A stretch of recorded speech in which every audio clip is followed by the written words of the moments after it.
مفتی صاحب کے بیانات سننے کے لیے AIA دعویٰ اکیڈمی چینل کو سبسکرائب کریں۔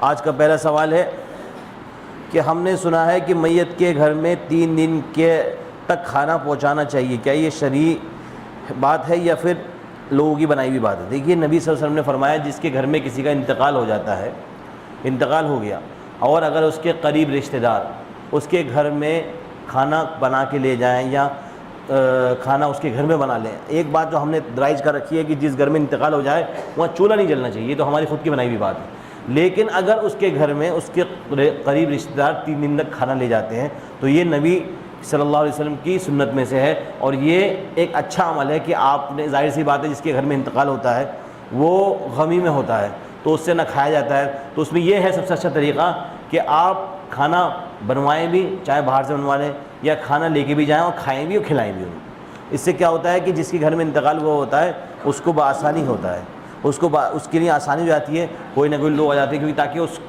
اس کو غم پہنچا ہے اور غم کو ذرا بھلانے میں تھوڑی مدد کر دیتے ہیں۔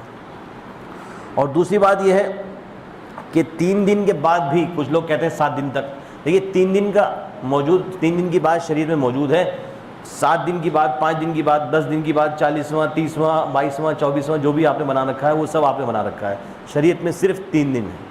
3 دن کے بعد جتنے ہیں 5ویں، 7ویں، 8ویں، 9ویں، 10ویں، یہ سب ہماری خود کی بنائی ہوئی ہیں، اور میں تو یہ کہتا ہوں کہ آج 3 دن کے علاوہ نہیں کرنا چاہیے کیونکہ باقی ساری چیزیں رسموں میں داخل ہو چکی ہیں۔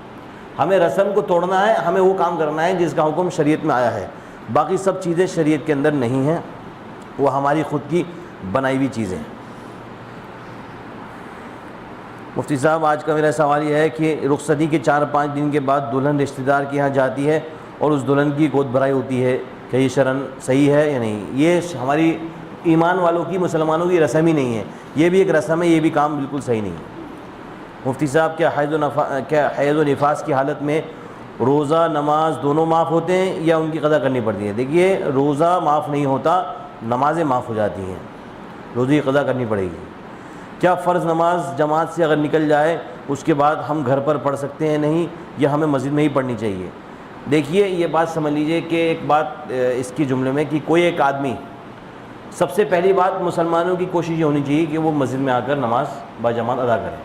اس سے کیا فائدہ ہوگا کہ حدیث میں آتا ہے جو شخص باجماعت نماز ادا کرتا ہے وہ یقیناً اس کو 27 گنا ثواب ملتا ہے۔ لیکن یہاں پر یہ بات شرط میں نہیں ہے کہ باجماعت مسجد میں ادا کرتا ہے، یہ باجماعت کی قید ہے۔ اگر باجماعت نماز پڑھنے کی قید ایسی ہے کہ 27 گنا ثواب ملتا ہے تو مسجد میں آنے کے بعد یقیناً وہ ہو سکتا ہے 27 نہیں، ہو سکتا ہے 50 گنا ملے، لیکن ثواب بہرحال مسجد میں جماعت ادا کرنے سے زیادہ ملتا ہے۔ لیکن اگر کوئی شخص مسجد میں جماعت ادا نہیں کر پایا تو اسے کوشش یہ کرنی چاہیے کہ وہ اپنے 2-3 لوگوں کو جمع کر کے باجماعت نماز ادا کر لے، اس سے اسے 27 گنا ثواب ہر حال میں ملے گا۔ اور اگر کوئی شخص ایسا ہے جس نے نماز مسجد میں آنا تھا پڑھنے کے لیے، جماعت نکل گئی اس کی، تو اس کے بعد 2 آپشن ہیں، اگر وہ اپنے گھر میں نماز پڑھتا ہے تو اس کی نماز ادا ہو جائے گی، اسے ثواب ملے گا، لیکن اگر وہی نماز وہ مسجد میں آ کر اپنی پڑھ لیتا ہے تو تب بھی اسے ثواب زیادہ ملے گا، کیونکہ آپ اللہ کے گھر آئے ہیں، اللہ کے گھر نماز ادا کرنے کا ثواب آپ کے گھر سے ہر حال میں زیادہ ہے۔ اب یہ کتنا زیادہ ہے اس کی شریعت میں کوئی تعین نہیں ہے کہ اگر ایک نماز کا ثواب ہے تو مسجد میں آ کے 1.5 مل جائے گا یا 2 مل جائے گا، یہ اللہ پر ہمیں چھوڑ دینا چاہیے۔ بہرحال یہ بات سمجھ لیں کہ اگر آپ کی انڈیویجول نماز بھی وہ ہوئی ہے تب بھی آپ مسجد میں آ کر نماز پڑھیں۔ کیا پلاسٹک کی ٹوپی پہن کر نماز پڑھ سکتے ہیں؟ نہیں۔ آپ اس کا جواب یہ ہے کہ کیا آپ پلاسٹک کی ٹوپی پہن کر کسی عہدیدار آدمی سے ملنے جائیں گے؟ کسی پرائم منسٹر کے پاس، کسی چیف منسٹر کے پاس، کسی پولیس آفیسر کے پاس پلاسٹک کی ٹوپی پہن کے جائیں گے؟ اگر نہیں جائیں گے تو نماز بھی نہیں پڑھنی چاہیے۔ یہ شریفوں کی بات نہیں ہے، بلکہ اللہ نے ہر ایک کو آج کل اتنا مال دیا ہے کہ وہ اپنے سر پر ٹوپی رکھ کر سارے کام کر سکتا ہے۔ کیا ہاتھ کا رومال سر پر باندھ کر بھی نماز ادا ہو جائے گی؟ نماز، پہلی بات تو یہ سمجھ لیجیے شریعت میں سر ڈھک کے نماز پڑھنا مستحب ہے، ایک سنت ہے۔ اگر کسی نے بائی چانس نماز پڑھ لی بغیر سر کے ڈھکے ہوئے تو نماز ہو جائے گی اس کی، لیکن کسی آدمی نے ایک پیٹرن بنا لیا کہ وہ ٹوپی پہن کر نماز نہیں پڑھتا بلکہ رومال باندھ کر نماز پڑھتا ہے یا پلاسٹک کی ٹوپی پہن کر نماز پڑھتا ہے، تو اسے اپنے آپ کو اپ گریڈ کرنا چاہیے۔